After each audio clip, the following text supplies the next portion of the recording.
Why do you create? Because I can't not. The reality of the situation is that we need to live. We need to like make some sort of income in order to be able to sustain our livelihood. To create it, to be fulfilled is a different story. But in the consumption and creating money and wealth from it, people will take anything.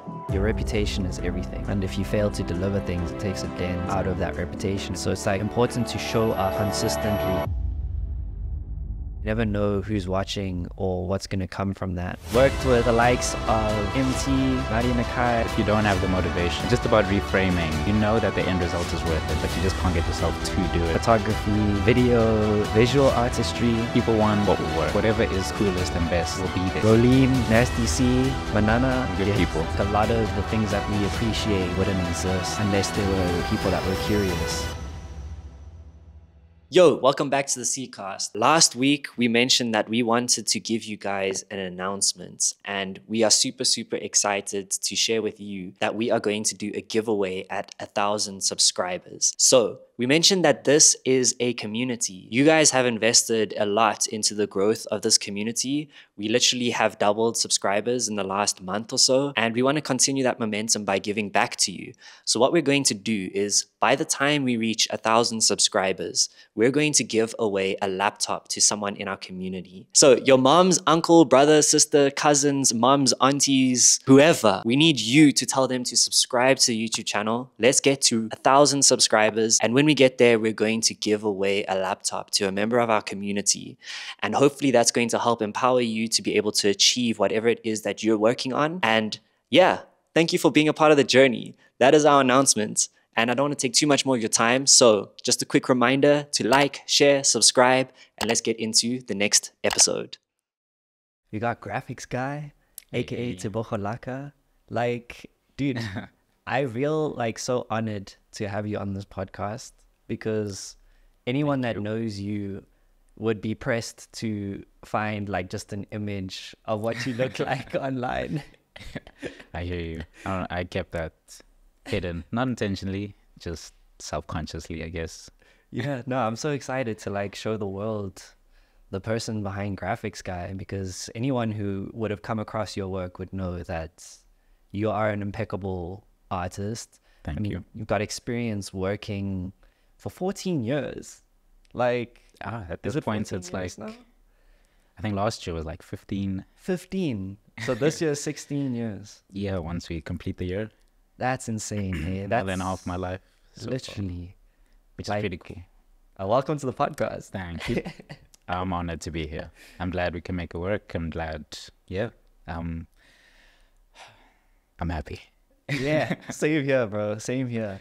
So generally the way that we go about these podcasts is we like to go, way back. So we literally mentioned now 16 years. Yeah. Let's go to that day, 16 years ago, when you decided, you know what, I'm going to make something. What did that day look like? I do remember the moment. I do believe it was over one day. There was, I can't remember what I was searching for, but I was on the internet, and the internet was very different compared to now. But there was a video, like a GIF, I guess, of a man morphing into a sheep. And interesting. Yeah, it wasn't like the cool wolf animation type things. It was just like the head shaping and then opacity into a sheep. Okay. But the fact that that was doable, I didn't think that I could do that. But when I saw that, I said, I want to learn how to do that. So I got my dad to help me get After Effects because I saw that was the program that could do that. So he got After Effects, and I think he got the whole Adobe Creative Suite at the time. It was CS1 or 3 at the time. I can't remember.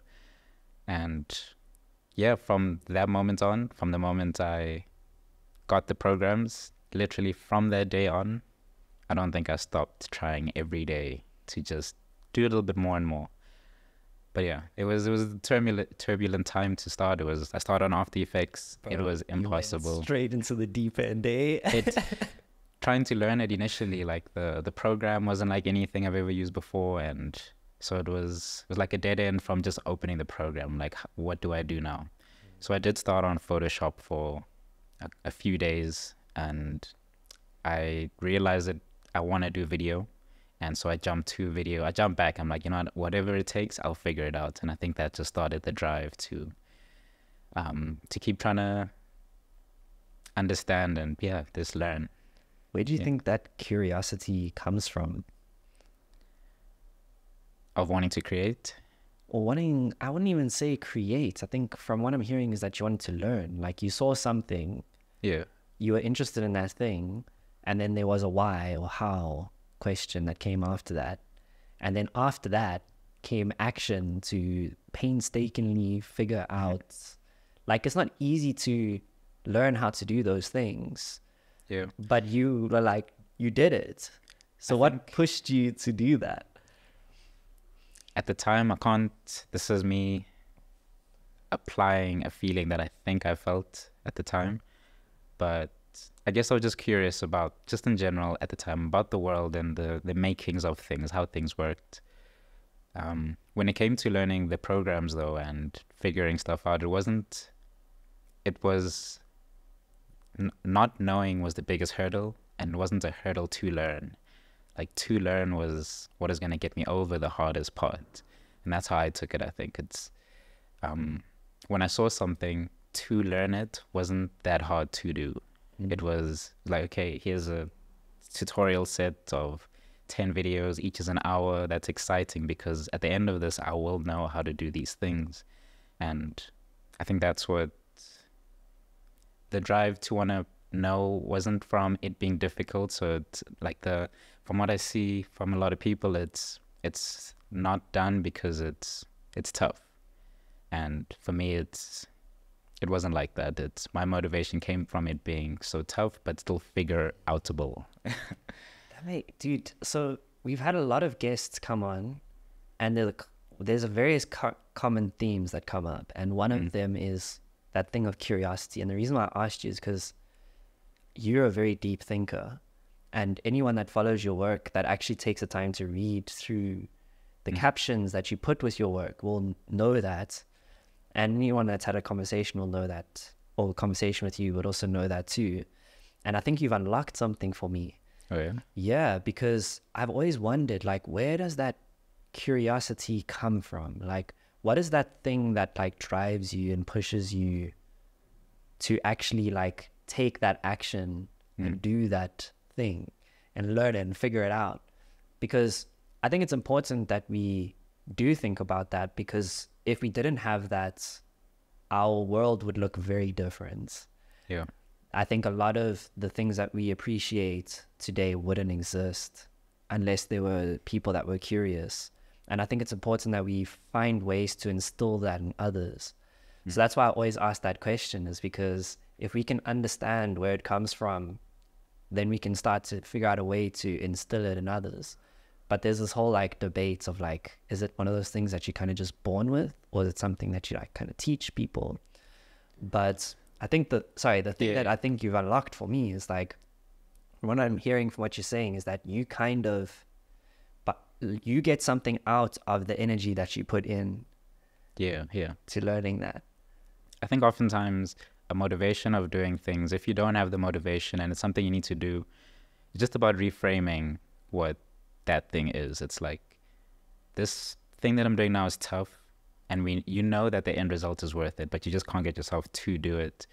It may just be reframing what you're getting at the end of it, even though it's the same thing. For example, finishing, like I didn't want to finish school, like grade 11. I'm like, I want to go do arts, send me to Canada. There's this animation school I found out about, and parents of course said no, thankfully. Like, I do appreciate that. Shout out to the parents. And this train of thought just kind of went away, but for me it was once I'm done here, like I'll finish, once I'm done, I'll have the time to do the stuff. It's then the next year, it didn't feel so much of a hindrance, because it wasn't like it's getting in the way of things. Just reframe, and it's like, okay, once I'm done, I'll forever have the freedom now.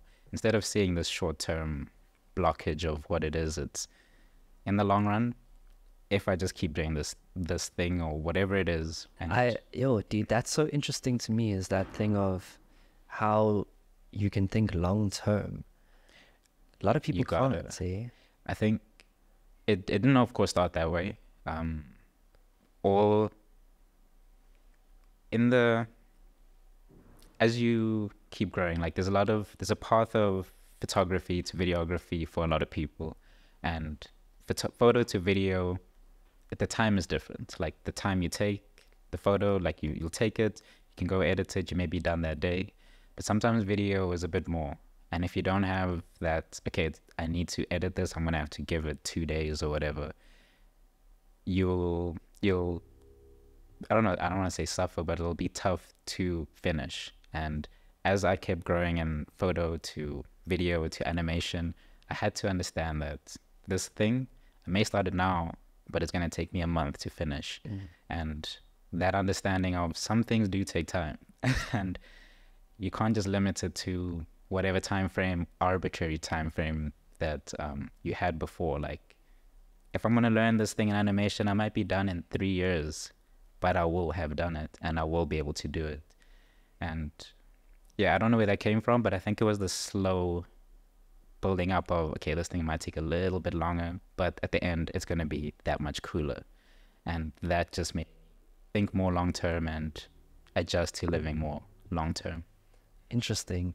Yeah, that long-term perspective is such an valuable mindset to have, because great things do take time. You can't, you have to put in a lot in order to get out a lot. You can't, it's a law of physics. You can't just create out of nothing.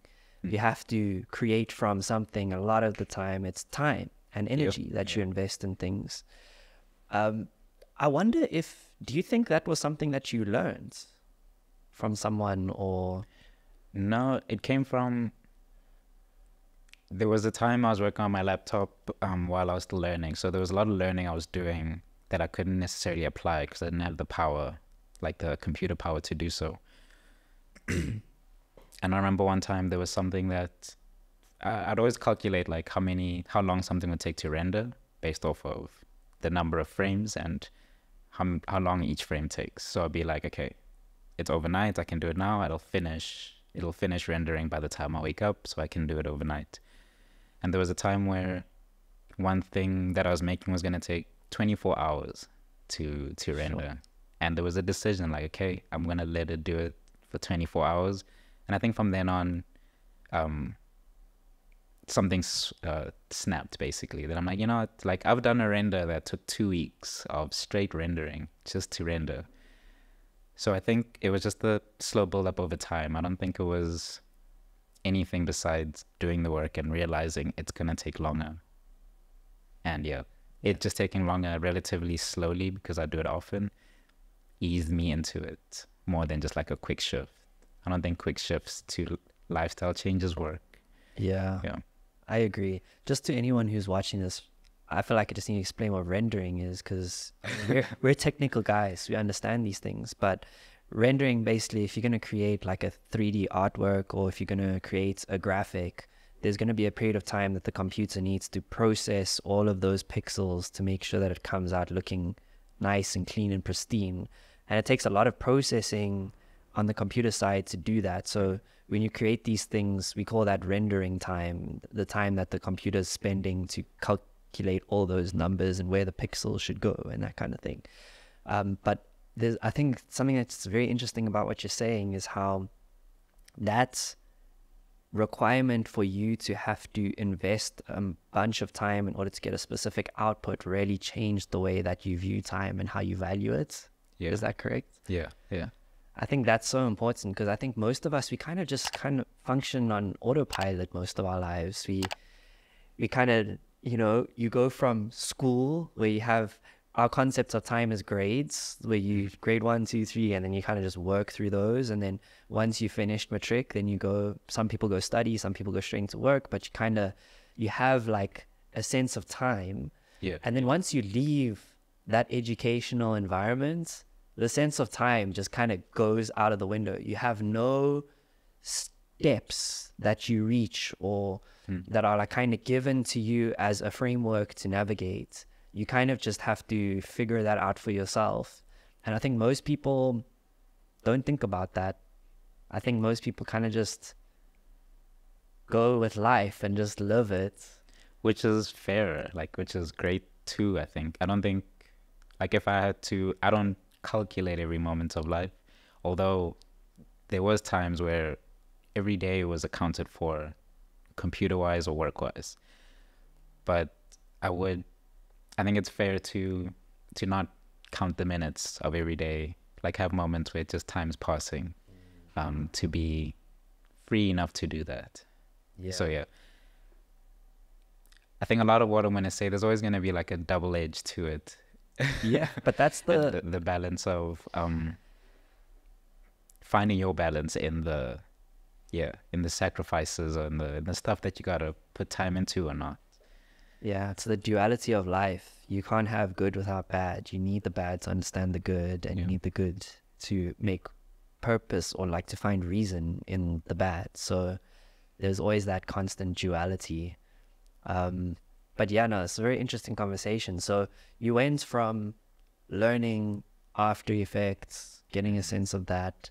Tell me how you went from that in school to now making that your living and doing that as a job, because there's so many people out there that are creatives that are interested in rendering or photography or videography, and they would love to do amazing things in that space, but the reality of the situation is that we need to live. We need to like make some sort of income in order to be able to sustain our livelihood. So what was that transition between the creative passion side of things now transitioning into more of like a business side of it, doing it as like a job? How was that for you, and how did that unfold? I think for me, it's the story of most people where it was creative for a long time with no income. And even when the income did come, it was little, and it stayed little, growing very slowly. It took forever to be able to support myself. I think that transition also, it was sort of handed to me more than me going out to say, this is how I'm going to make income. It was somebody coming out and saying, hey, I need you to do something for me. And once I did that and I got my first paycheck that was a lot bigger than anything before, it's like, hey, maybe I can do this. And surprisingly, it was late in the GraphixGuy era where I figured that it could actually be work. The transition was, I want to say I'm still transitioning. Like I haven't figured out how to have a full-time, I don't know how to make it scalable.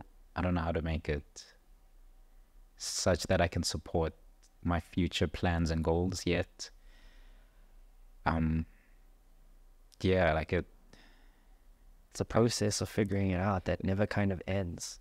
It's a process of figuring out. It never ends, but it could have been guided if I had better guidance of, hey, don't forget the business side. And when you do the business side, don't forget this. Don't remember to do this and that. Because, of course, every artist will get cheated at some point, or super late payments, or this and that. And it's a trial and error of learning the business when we could have learned it ourselves. But, of course, we don't have that opportunity always to go to a school, for example, or not everybody has someone who will guide them, who's already in the industry, who will give them the connections or the this and that.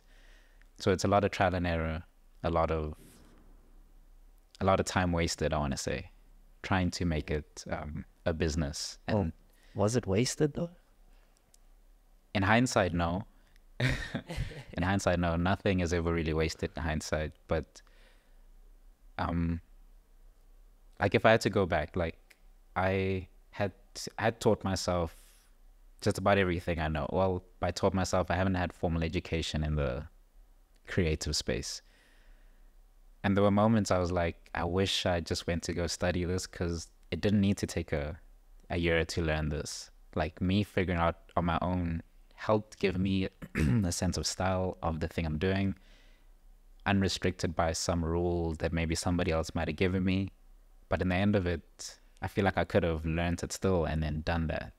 So So would you say like a hybrid approach is better, or 100%. Yeah. Like if someone had to just give me the program and say learn, I could figure a lot out, but I don't know what the point would be to rest all that on myself, because I'll be wasting time. And we are all here to learn from each other and build together in a sense. So I don't think there's so much pride to say like I did it or I learned everything myself. No one taught me. There might be, yes, especially if you do make it, but I don't think it's like I would never tell someone not to go. I think the problem becomes like when you want to swing to one side and you think that that's going to be enough to get you through. So, for example, there's a lot of people that will go and study creative work, and they'll think because they got the piece of paper that now it's sharp. But it's like, there's more to it than that, right? There is. I think I was on the other side for a long time where, because I didn't study what other people studied, like I learned what was helpful for me in all the fields. And I'd get some business, for example, saying, hey, we need animation, we need help with animation. And in my head, I'm like, oh, I hope not going to ask for these things that I don't know, because it may seem I know them because of the other stuff I know, but I'm very like it's spotty where my stuff is, and I don't know what I don't know. And that's how I felt throughout. Like I'd always give a lot of conditions. I can do this. I'd want to hear the full details of what they need before I could say I can accept, because without that formal education where they maybe would have taught me a bit of this that I could have used, I don't know what I don't know. I don't know what people are expecting when they come to me and say they need help with animation. So, well, I think the one thing that you do know is you know how to figure it out. I do, but not in the timelines of like our business. When they say like I can't do character animations that well, I can do it very slowly and short pieces. But if they said we need an animation of these two people running and interacting and all that, I can't do that. So then how do you navigate that situation? Client comes to you and they say, I want X, Y, and Z. So you know you can do X and Y, but you're not too sure about Z. How do you handle that as like a freelancer entrepreneur? Like, if that Z can be something that I can replace it with, that's something that could be better that they haven't thought of, I'd suggest it. But if it's we need this, then, and it's that or nothing, then I can't accept that, because I'm not going to deliver, because I don't know how to do that thing. But oftentimes is what I've seen is someone may come to me and be like, oh, I didn't know we could do that. And I can suggest, and we can maybe take it a slightly different direction from the initial approach. But that, depending on, if it's corporate, oftentimes it doesn't have too much leeway. Individuals, it can be a whole different idea from what they've come to me for. So it depends.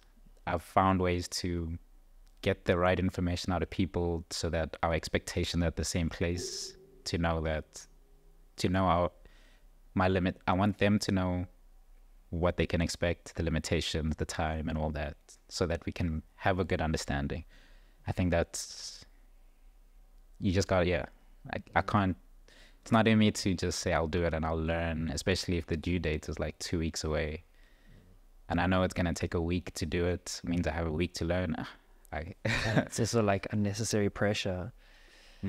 So what I'm hearing is communication is like an important skill to have, and also like setting expectations and managing expectations is so really important. I mean, that's what I've experienced in the work that we do within JD Creations as well, because your reputation is everything in these industries. And if you fail to deliver things, it takes a dent out of that reputation. And the industry is small. Like, people talk, and people, you know, your next opportunity is very much dependent on your current one, because if you do a good job or not, that will depend on whether the person is going to recommend you to someone else or not. So it's like important to show up consistently throughout everything that you do, because you never know who's watching or what's going to come from that.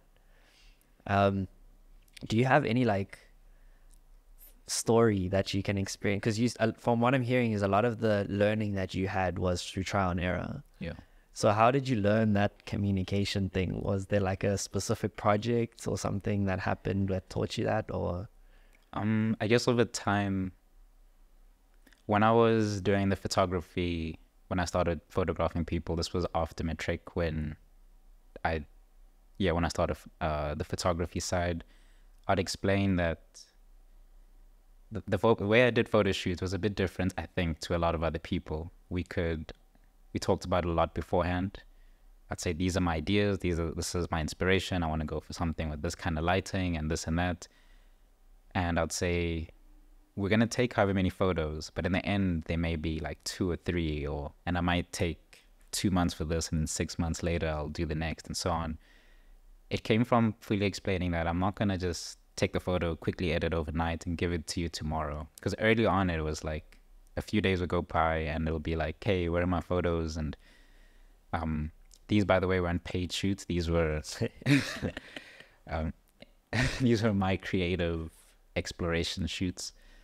And so it came from letting people know that I need time, firstly. I need this. I'm going to do this. I'm going to try to do this and that. And I think that's where it came from. But where I felt it fully in the corporate side, there was a job where I think this is, I don't know if it falls on, it's communication, where I can't give the details of it, but there was a project, it had to look a certain way, it had to give a certain feel when looking at it, and I'd give it to the person who hired me, and then they'd take it and explain it to the client. And I know I was doing it right to what they needed. Like, we went back and forth, and it was just like, oh no, it's not. I'm like, there's no way this is not going to work. So then I said, for this version, send it, but don't tell the client anything but this. And then they did it, and then we got approved. And then I knew that however they explained it wasn't, like, the message was getting lost in translation. I realized that communication is also a big part of it, like the expectation leading up to showing the thing. And I said, like, all that, those little bits and pieces. Communication is a huge part of, I believe, like, working together as it should be. Like, we need it. If we're going to collaborate, I want to know what you want from it, what I want from it, and what we can actually do. Because I think people go in like, oh, you do music? Okay, cool, we'll collaborate. And then you're going to expect like the world, and you're going to be disappointed. You're going to go to like a rap artist and expect an orchestra. Yeah, like, if you didn't say that we need a live violinist, like, what are we meant to do? Yeah. So yeah, I think the way that you frame things is so important, because and it also needs to be done in a way where there's a shared vision at hand, because the moment you don't have that shared vision, that's when the expectations become misaligned, and then things just fall apart from there. And the way you frame things is so important. Like, if it's meant to be a certain way, like, it might not be the actual product or artwork that's the problem, but like you said, the way that it's presented and the explanation behind why things were done in a certain way. If that's missing, then it becomes a problem, which is why I think when it comes to businesses working with creatives, it's super important that the creative has a voice, because there needs to be some level of connection between the business objective and the creative's thinking. And that's one of the challenges that I've seen with having like someone in the middle.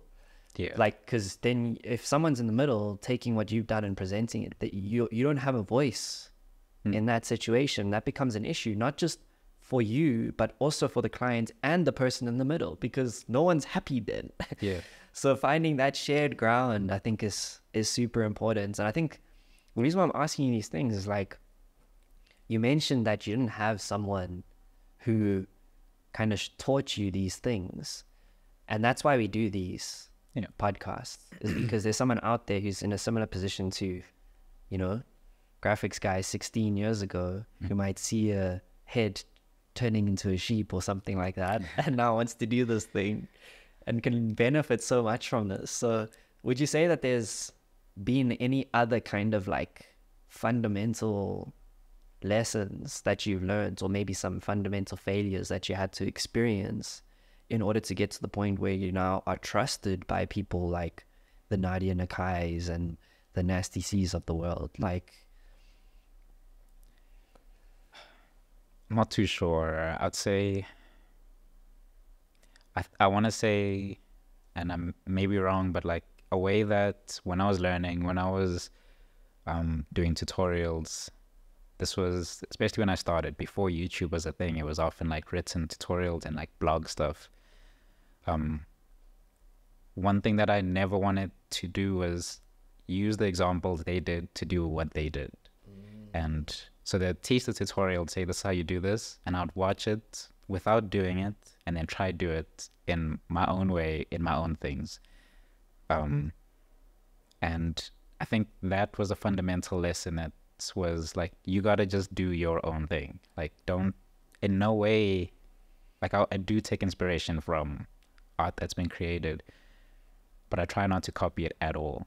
And I think that thought process and that way of thinking made me create stuff that is uniquely mine. Like, and I never knew that was a thing until I created one random thing, never told anybody about it, and they had said, hey, did you make this? It has that feel of yours. And I didn't even know what that meant. But I say as a fundamental... That's what differentiates the person who taught... I don't want to say the person who taught themselves, because I don't want to put people in boxes, but Yeah. That thing that you're referring to is like your own style, and that's something that you need to figure out for yourself. And I think from a business perspective in the creative world, if you're able to develop your own style and the reputation behind that, you will become a lot more valuable than the person next to you who can do the basic color grade or whatever it is that's getting taught in the schools. Because what's taught in the school is going to be learned by everyone who goes to the school. What someone can't learn is your style. Or maybe they can learn your style, but there isn't an incentive to do that, because why would I come to you if I could go to the guy who invented it? Like, the big brands would rather go to the big guy. Well, I don't know, maybe not. This is where the conversation of AI comes into the picture, right? I think... Hey, hold on. I just need to remind you very quickly to like, share, and subscribe, and leave a comment down below about what you think about this episode. We need to be able to tell the algorithm on YouTube that we are creating content that is valuable. So please engage with this content, whether you're listening to it on YouTube or on Spotify or whatever platform. Please engage. It just helps us reach more people, brings more people into the community, which means more access to knowledge and opportunities for you, a member of the community. So please don't forget to engage on this video or this audio podcast, and leave a like, comment, or subscribe, and give it a share. Thank you so much. We'll hop back into the episode. People want what will work.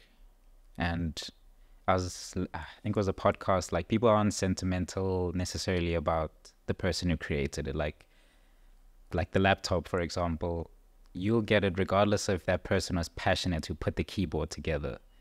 Whether it was a person or not, you don't think about it. It was made, it works, I like it, I'll take it. And yeah, when it comes to AI, it's going to be the same. If it works, it doesn't matter who created it. If it works in what we need, people take it in, that's fine. Do you think that's the case? I think it shouldn't be, but I think it is the case. Like, there's times I think of, like, I don't know what I have that's not created by a person. And it doesn't matter. To me, it hasn't. Like, and when it comes to art, I know I want to preserve like the humanity of it, but the way it is now, like, take social media. I used to follow, like, when I used to scroll down, I'd see original content, original people. Now when you scroll, it's something that somebody else made, something that was reposted by someone else, or it could be AI stuff if you want, like Reddit, certain things. I am seeing a lot less original content, but things are moving quicker and better, and people are more excited to share stuff that is a repost or is a whatever. Like, it's, in the end, I think whatever is coolest and best will be there. Because, like, look at the situation we got ourselves into the world. It's for the quick pleasure. It's for the quick little pieces of whatever. But I think in the consumption of things, it doesn't matter who created it. Interesting. I think that's if you focus on the consumption though. So that's all the world that's is. all that it matters. Yeah, like when we take anything out, they may not know who the person was behind the camera or anything. It's just, okay, I've taken it in, I like the little part, I'll send it, and that's literally what careers are made out of. Like, I liked your song, I listened to it. I don't know if those instruments was a person playing a pad or synthesized, but I liked it. And it's in my playlist. You got your 0 or 0.0 whatever cents, and that's we're gonna live and die with that. And it's gonna be the same with art that will be indistinguishable from something that somebody else created. I think humans still play a role in that. No, they do play a role in it, but I'm saying in the receiving of the art, which is often what, like, we'll create it, to create it and be fulfilled is a different story. But in the consumption and creating money and wealth from it, people will take anything if it works, if it looks good, if it meets certain criteria. I get you. Without it saying that, like, this was created by a person. The same way as, like, people can take someone's art, not credit the original guy, put it on a page that reposts a lot of stuff and move on. How is that different? Like, the original creator doesn't matter in that point, in that instance. And that's what's filling up our timelines. That's what people want to see. It's regardless of if this account matches the person who created it. We don't make that connection. And in the functioning of things in everyday life, it doesn't matter who created it in the end. Does this tie into imposter syndrome for you at all? Because we were talking earlier, and you mentioned how sometimes you feel like you are a vessel that kind of just understands how to use the softwares that you use, and that's kind of it. Do you think that this ties into this consumption topic that you're speaking of now in any way? Trying to think of a way that it can connect with imposter syndrome. Let me tell you how it connects for me, because let me preface it with a story that taught me a big lesson. So I came across I met a guy who's in the same space that I am, very similar industry. And when I met him, I would like look at his work and I'd be like, okay, this work, I feel like the technicalities behind it, like there isn't as much time that was spent on this work, or maybe there's just certain things from a technical perspective that I can see were overlooked in this piece of work that if I did the project, I would have implemented it. But then I like look at it and I'm like, okay, well, this is work with a big brand. He's doing his big brand work, even though I think it's quote unquote subpar, if you want to call it that. But I'm not doing work with that big brand. So like, how is he the one getting these big jobs? But me, someone who very clearly has a better technical understanding of editing, doesn't. Yeah. And that happens a lot of the time. Like, you'll see a lot of subpar work that gets out there that's supported by a big brand, and a lot of creators would get annoyed by that and like no, but why would they work with that person when they could have worked with this person who's so much more talented or has better ideas, whatever the case may be.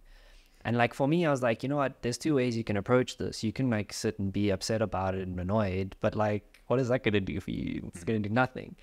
So I was like, no, let me sit down and figure out why, like where this discrepancy comes in.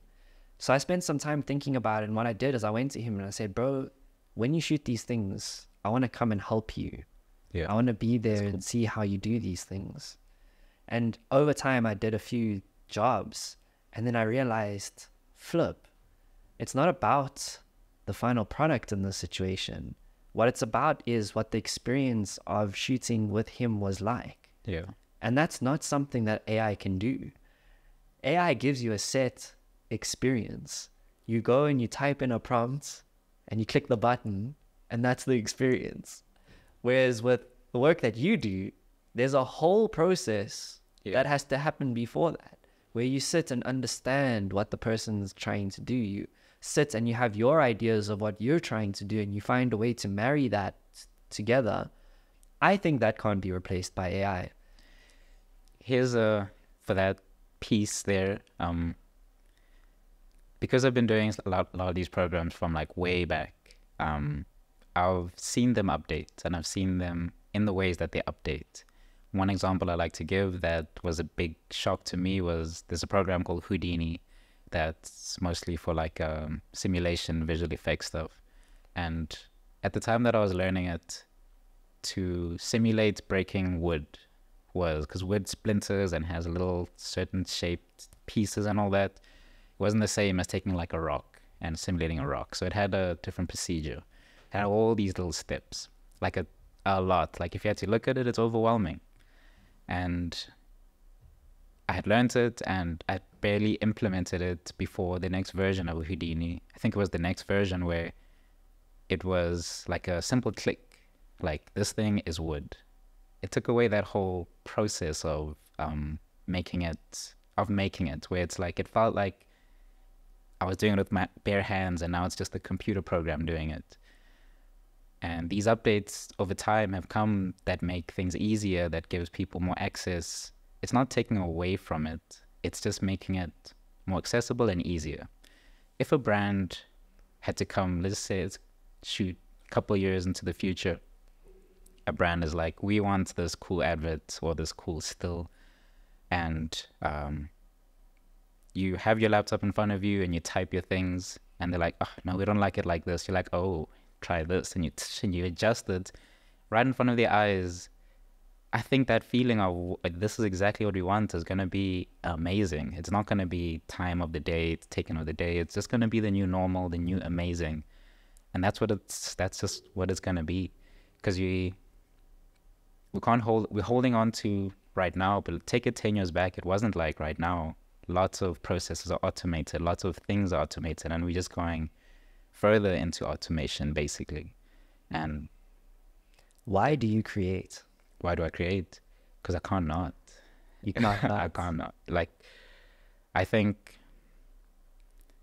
the conversation of AI has made me think a lot about what I'm doing with my life, what the point of a lot of stuff is, but not why I create, but what will be the result of creating. That's what it's changing. I create because I think it's a form of expression that I have a privilege of doing it in a visual way. And I think every human needs to express what's in their mind, because that's the only way we can know it exists.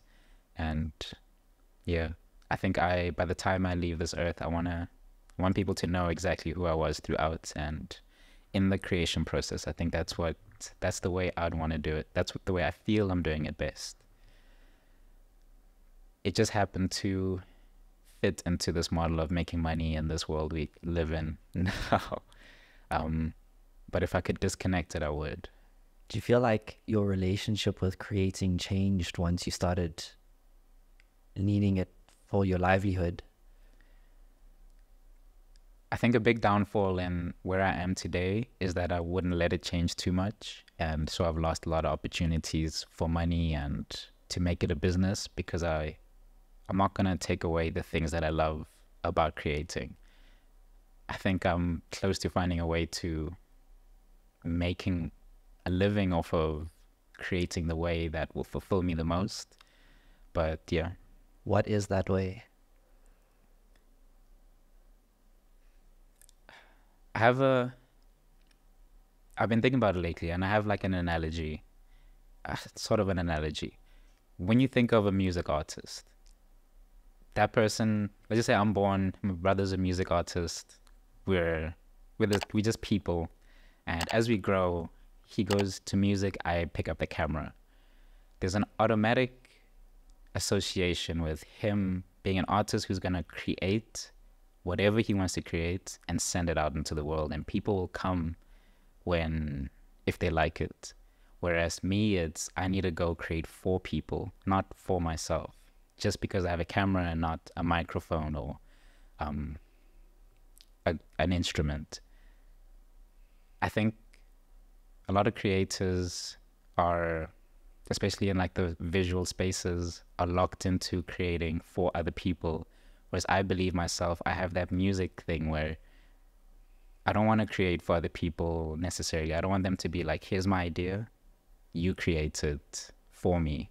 Because we don't do that with music people. It's, oh, you make music, where can I hear it? Not, oh, you make music, can I get your number, make a song for me? Whereas it's like that for photography and videography and such. But I do think there are people who are not music artists but have that same drive to just want to create for themselves. Like, I'm going to create something, I want to send it out there. If you like it, come to the theater and watch it, or come wherever and watch it. And that's how I think I am. Like, I want to, if I can take just creating whatever, I have an idea, jot it down, start planning it, and do everything I need and create it. Here's the product. I'll put it somewhere and you come watch. That is my version of a perfect life, basically, in art. Like what a music artist gets automatically, basically. You're a graphic artist, or is that the best way to put it? Maybe there's a better way to put it. I think the keyword is artist, though. I'd say artist. I just say VFX artist. Short, I think it encompasses the most for me. But yeah, a VFX artist.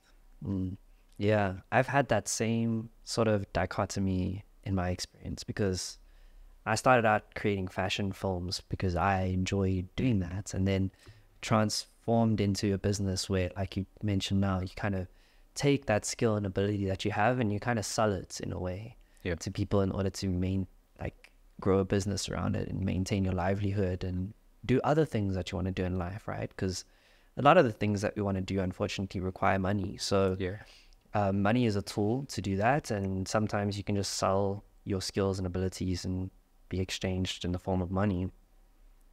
It's interesting when you look at that analogy that you gave with the musician and artist putting out their art, and the thing that's, I think, inherently risky about that, and I'm gonna sound like my parents when I say this, is that it's fully hinged on if that whatever it is that you put out actually relates to other people. So if you can create for yourself, anyone can create for themselves. But if you're going to use that as a means of your livelihood, if it doesn't relate to anyone else other than yourself, then people aren't going to pay for it. So you're not going to be able to get that monetary exchange. So I think there does have to be, if that's the route someone wants to go, there has to be some level of like creating for someone else. Or do you think it's just kind of like you create for yourself and then there's other people who share a similar interest or a similar kind of, feeling around that work that are willing to pay for it? Or I think the same with music. There will be someone who likes it. You just need to get them to hear it. And because there are some really good people with very small audiences that aren't growing. And there's some people who are also very good with massive audiences, worldwide audiences. And they could be probably similar level, maybe not experience anymore because that person overtook, but their starting points.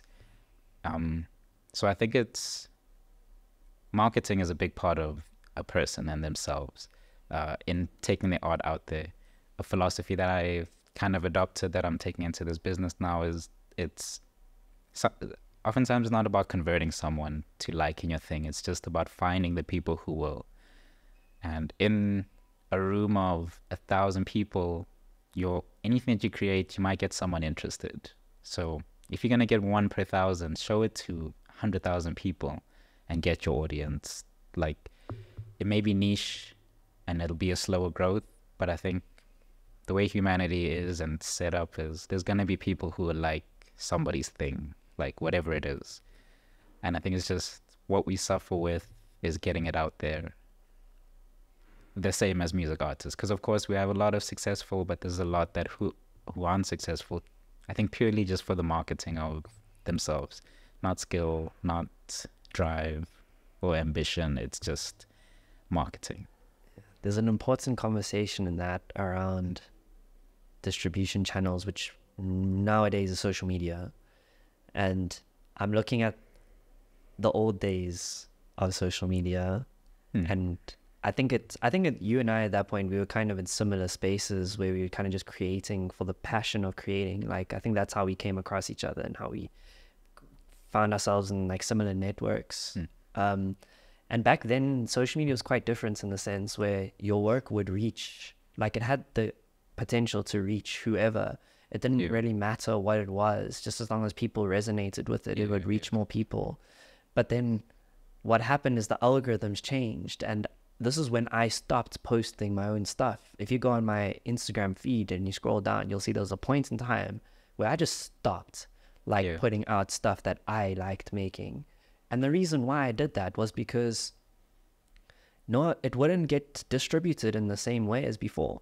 If you didn't confine or bow down to the algorithm and what the expectation was from the social media platform, you would get completely obliterated in your reach. And I think that's a huge issue in my, opinion. And the reason why I say that is because the way I view social media is essentially a public space. So think about going to a park. Anyone is allowed to go in a park. Anyone's allowed to decide where they want to sit, what they're going to look at, where they're going to walk. You have the choice. But what's happened in this digital park, which is social media, is there's a whole bunch of rules. And if you don't follow those rules, then you get the little corner crappy part of the park. And that's like where no one wants to be. And I think that's an issue because what's happening now is more and more of our lives and existence is online, but we don't view it in that same way. We don't view it as a public space. And I think that's an issue. I think it's a public space, but not really. It's a company. It's like they're building. Yeah. And they're driven by profit. And I think that, of course, has been why social media has changed, is because they want to show us more adverts than back then. I don't even know were there adverts on Instagram like early days. If they were, it was like few and far between. But now it's like every third post maybe is an advert.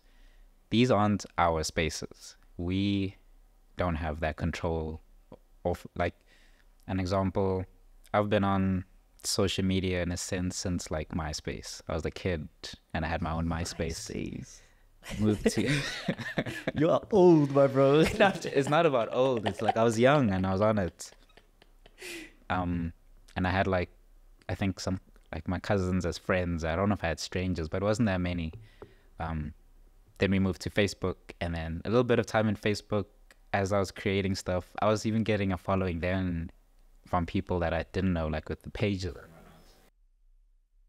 Over time, I've been creating for social media.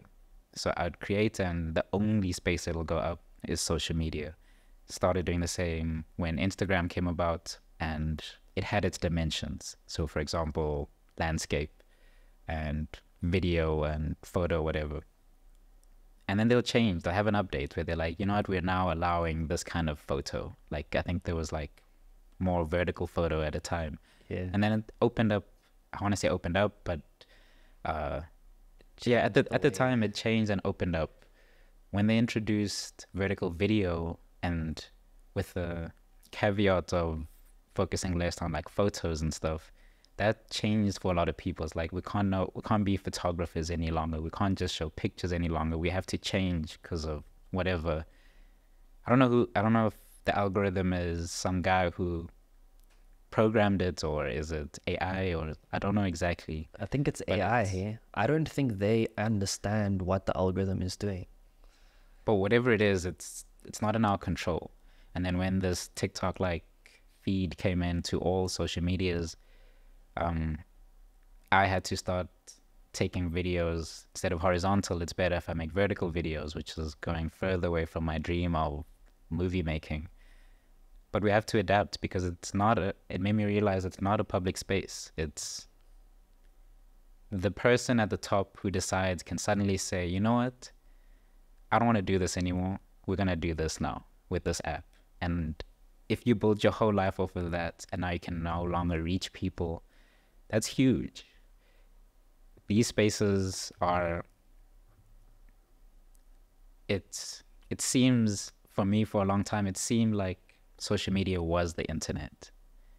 but there's a lot of internet outside of social media. Yeah. Like specific websites of people or blogs, or just not social media the way we see it now. It is an advertising space. It's no longer a social space. Maybe we should change the name. Yeah. Yeah, for sure. Yeah. Paid media, something like that. But yeah, so where does First True Light fit into this? Because we're talking about how it used to feel like a public space before it got like overrun by the businesses, and now it's sort of like a private entity within this broader public space, the internet. But now what's really great about the internet is we have the ability to make our own spaces, and it's becoming easier and easier with AI. So like there is a good side to that in that sense, but you guys are busy curating your own corner of the internet. Yeah. And I think, I mean, that whole discussion, I mean, you can comment down below if you think the internet should be viewed as a public space or a private space, or what your thoughts are on that. But I think for me personally, I mean, one of the reasons why we create our own community is because we want to create a place that's for people that are interested in what we're interested in. Like, and it's difficult to do that on social media because of all the limitations. So you guys are doing a similar thing with First True Light. So tell us more about what that is and how that fits into this broader conversation that we're having. First True Light, it really does go on, like what I said earlier, is we're trying to create a platform that's going to support independent creators, especially ones who are in a position like myself and many others that I see who have no real pathway outside of social media currently to earn a living. And I believe there's enough money to go around. There's enough people who want to support people. So First True Light is a platform that's going to help that person who, for example, finished matric, they've been doing art their whole life so far, and they just want to start making money and creating ways that, like, imagine like a Spotify, for example, for photographers, or an Apple Music for photographers and videographers. That's what First True Light is. And like, tell us about, because I first came across First True Light when we had certain things showing up on my feed of short films that you guys were creating. Yeah. Like, tell us more about those short films. So currently First True Light is an ever-evolving platform so far. It's still in its infancy as we're trying to find our place and as we're trying to officially launch it. Currently, we're working on a set of short films and a set of documentaries and behind-the-scenes looks on how to create these things. We're doing this to have live premieres. We're going to have a live aspect of whatever's on the site.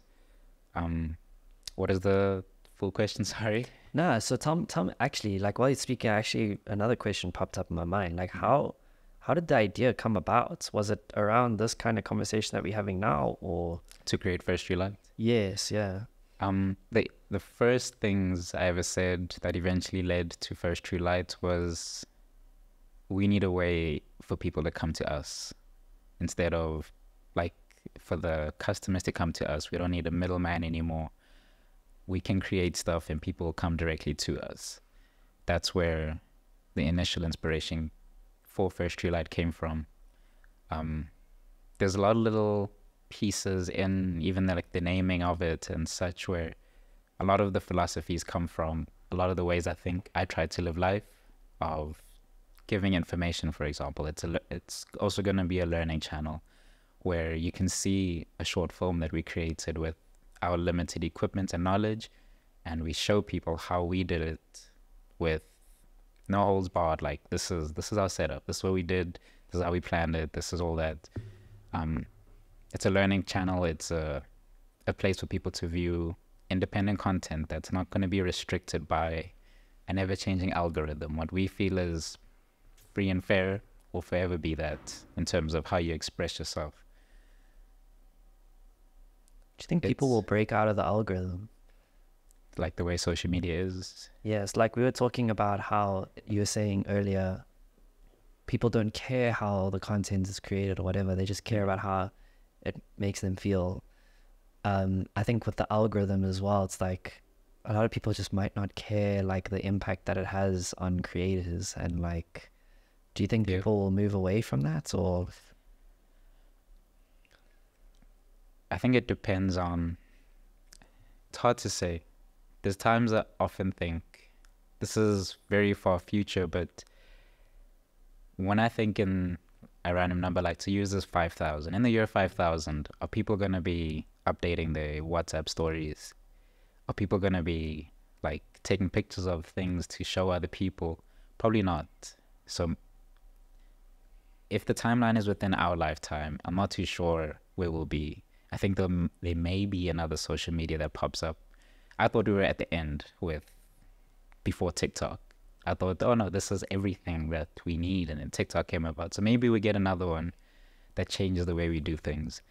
But for now, there's a monopoly of the internet in terms of content, like social media and stuff. And I don't think they have any reason to change. There's no reason, there hasn't been anything that has shown us that we're getting away from this thing that they're doing. It's like they're doubling down and like, it's working, let's go harder. So I think that there needs to be like a change from the user perspective side, because I don't think we should ever expect social media platforms to change. They're gonna do what they're incentivized to do. But I think a lot of the way that people conduct themselves on social media or interact with social media comes from a lack of understanding of how it works and what's happening in the background.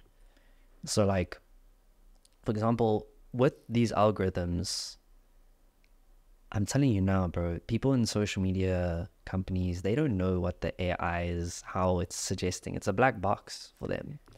So what we're basically doing is we're relinquishing control of how we're conducting our actions in this online space. And I think that will have repercussions. And I think there will be a need for people to adapt and evolve and become more aware of how this technology works and what impacts it has on them. And you're seeing it with like scams and AI. Yeah. Like a lot of people don't understand AI and how it works, but more and more, unfortunately, more and more people are going to get scammed, and that's going to happen. And there's going to be a need for a renaissance of learning about how to handle this new world that we live in. Yeah. And I think with that, there is an opportunity for us to decide how we engage on these platforms. So one way that I practically implement that way of thinking in my life is when I'm on my social media, everything that I see, I view that as a vote. If I like it or if I watch it, I'm voting, I'm giving input onto that platform and saying, I want more of this to come up on my feed. And similarly, if you see something that you don't like, don't just scroll past it, indicate that you don't like it, because you're giving input into the process. And in that way, at least you have some sort of say. And I think people will want to have more of a say as things progress. I don't think people would want to be as controlled, or maybe they would, I don't know. I sometimes wonder if we even really do have a say in that sense. I think it's more of it reinforces whatever decision it's already made. Like if you watch a video and you've watched more seconds than you'd give any other video, you've already sent your like or your dislike. You see it and you scroll past. If you don't care about it at all and it's half a second and you go past, maybe that's already them saying, okay, no, this we're not going to show much. I think we do have a say in where it'll direct us, but in the end, we don't have that much control. But I want to say that it's also a double-edged sword there, because the businesses who grow there, the ability to get something that you maybe didn't realize you liked, for example, that potential is high. It's good for the business people, for the people, the independent people who are working from home and creating their business, who can suddenly grow because they're getting a huge following. Like there's upsides to the way it works. There's downsides too. The same as AI, there's upsides to the way it works, but those downsides, people are going to exploit and use them. They're going to scam people. They're going to clone voices and faces or whatever. We've been in a path of technology moving a lot quicker than the laws can catch up to say, like, actually with AI you guys cannot make it do this, whatever. The same as, I don't know what other laws have happened with technology like that, but we're moving very quickly, and there's either an incentive to not make them make the rules, or there's no incentive to make them make the rules so quickly to catch up. But yeah, I think this is the world we live in, bro. It is. It's scary, but also exciting at the same time. One thing that I think we were, like, I kind of remember life without social media at all. Like, without, even when I was younger, where we might send an SMS, but we couldn't because it was so expensive. So you just see your friends the next day. And so we have an expectation of, without this, we could be okay, kind of thing. But there's a lot of people who are older now who are kind of born into it, where it's a background thing. It's like, I got to go to school. They're not going to fight it. It's just part of the system. And that's what social media is, just the system of life. So I don't think we're going to just pull it out of society right now. But I think it could do with something, a something. Yeah.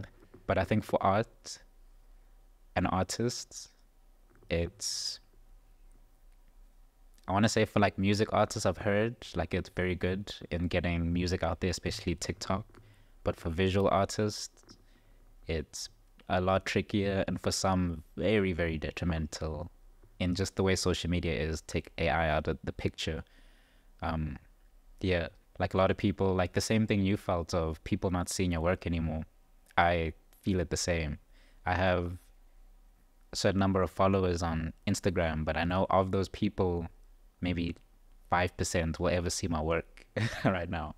Based on the numbers, based on when I post a story, following people doesn't mean you're going to see their stuff anymore. Like it's, I don't know what it is. It's just changed. It's just changed. And it changed. I think what's important is what we optimize the system for. Right now, it's optimized for the benefit of the company. And I think they're going to keep pushing that until the line, and there will be a line. We've crossed that line probably many times, I think. The line will be crossed when people no longer wants to participate in that system, or it's no longer benefiting them enough for them to be involved. The dopamine hits of seeing a good video, like, as much as I'm against a lot of social media, there's times where I'm stuck also for like a period of time, because it's just so good. Because it's not the company. When I see these things, I don't think, oh, thank you, YouTube. I'm like, thank you, this guy who recorded it, who made it. And we are going to keep making stuff. Whatever platform it's going to go to, it's just going to be there. Yeah, I mean, it's going to be interesting to see what happens. I think we need to just play. Well, let me put it this way, right? That whole situation that we've been speaking about now, with the algorithm changing and stopping, and it really changed my philosophy in terms of how I view why I do what I do. And it helped me learn the purpose behind my work, and the purpose for me became uplifting the continent. That's connecting creativity and technology to find a way to economically uplift our continent to the point where Africa can compete on a global scale and be a force to be reckoned with. That's the purpose that I got out of it. Now, implementing that purpose, now you obviously have to maneuver the reality of the situation you're in. But I think people really need to think about that purpose side of things in order to be able to have a North Star and figure out how they want to navigate the reality of what we are. And the problem is that if we don't figure it out, we're just going to go with the current. We're going to go with what's easiest, which is fair. Yeah. Because life shouldn't be hard, and there's obstacles. Every obstacle we have is man-made, and every solution is man-made. So it's here's to figuring it out. Yeah, literally, it's about figuring it out. We don't live in a perfect world, so there's no one-size-fits-all thing. There's no there's no formula that we can give to success or to anything. Like, you can be doing stuff right your whole life and it may not work out. It just is what it is. Not to say things aren't changeable. Favorite project you've ever worked on? I know it's a cop-out answer, but everything that you've seen on my page. Nah. Look, I probably worked on 5 times more things than what's on there, even personal projects. And what makes it there, I keep because it's a personal favorite. I even archive stuff that no longer represent. But if I had to force myself to choose one.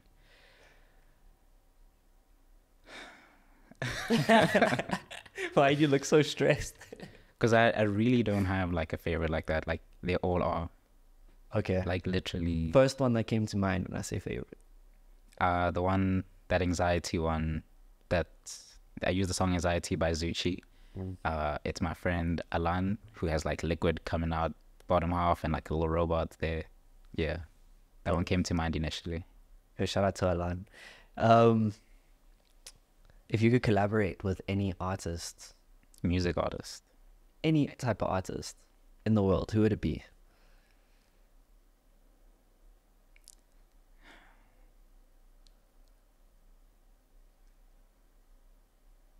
Maybe Eminem. Eminem. Interesting. Okay. Like a lyric video, music video. Even a music video. Yeah. He is an artist, I think, who has the most VFX music videos than any other artist I've seen. Just about almost every video of his has some sort of VFX. So I know he has an appreciation of that. Yeah. Nice. One software you cannot live without. If you had to give up all the other softwares. After Effects. After Effects. Okay. Interesting.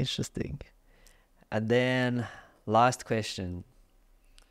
What is your favorite movie or series when it comes to visual inspiration? Infinity War. Okay. My favorite movie. Series for visual effects, I'm not too sure, but Infinity War for me was a 10 out of 10 movie. Even as just like a standalone movie, if you had to just watch it by itself, the visual effects were, I want to call them perfect. Oftentimes it's not so perfect, but it was just perfect from beginning to end to me. It wasn't the average ending. It was just mind-blowing to be in that experience, and I don't know how many times I've watched it. I think that's my movie. And if you could give one piece of advice to your younger self, what would you say? Start now. Start planning now. Nice. Yo, graphics guy, it's been an absolute pleasure. It's been great. Thank you so much for watching this latest episode of the C.Cast. If you enjoyed it, please like, share, and subscribe. We're trying to achieve a huge mission and we need you to invest in it. The best way to do that is by liking, sharing, and subscribing, and leaving a comment down below. By doing that, you help the algorithm understand that we are offering content that is valuable and it will reach more people. There might also be someone out there that just wants to learn a lesson or who might be able to take something away from the podcast. Share it with them. And lastly, if you'd like to be more involved in the community, if you want access to opportunities, knowledge from our experience in the digital marketing space, or to connect with other people who are like-minded and uplifting the continent, starting businesses and using tech and creativity to make them successful, join the WhatsApp group by scanning the QR code and we'll chat with you there. Until then, bye.